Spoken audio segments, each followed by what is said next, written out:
Magandang araw mga kaibigan. Bigyan natin ng reaction, opinion itong post ng Pinoy Celebrity News. Pahayag ito ni Franz Castro tungkol kay BP Inday Sara. Sabi niya, galit ako sa mga korap na katulad niya. Niya meaning si BP Sara. Franz Castro pinayuhan si BP Sara na mabuting bumaba na sa pwesto kaysa ma-impeach. Hindi na napigilan ni dating AK Party List Representative Franz Castro ang kanyang galit matapos maglabas ng matinding pahayag laban sa umano'y mga korap na opisyal ng gobyerno katulad ni BP Sara Duterte.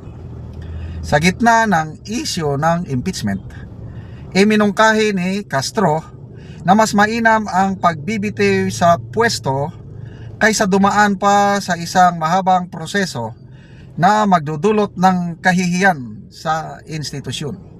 Para sa kanya, ang kusang pag-alis ay maaaring magsilbing anyo ng pananagutan at paggalang ng publiko. Wow naman! Palakpakan nyo naman si Franz Castro dahil iginagalang siya ng publiko. At si BP Sara masamang masama na para bang nahatulan na siya ng guilty. Oh, tanong, sino bang nahatulan ng guilty ng korte? Dalawang level na yan ha.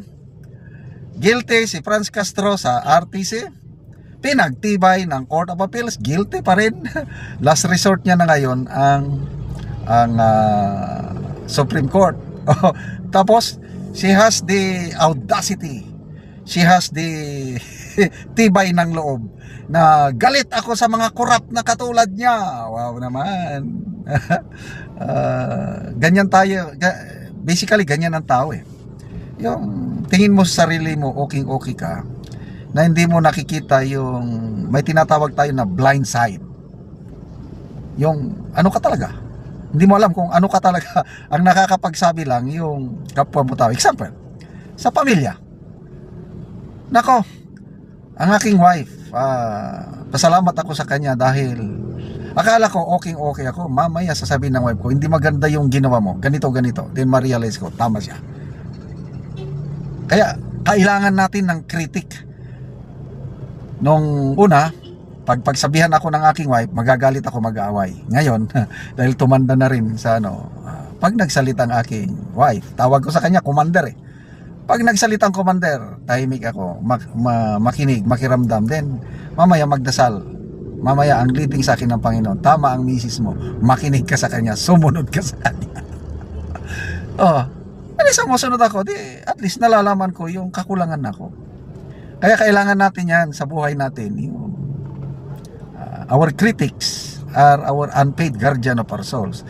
At sa pamilya, mostly yan, kung sa mag-asawa, yung kapartner mo doon mo malalaman anong kakulangan mo. Ito si na Franz Castro, yan, mga makakaliwa, mga kakampi na akala mo kung gaano sila ka-righteous.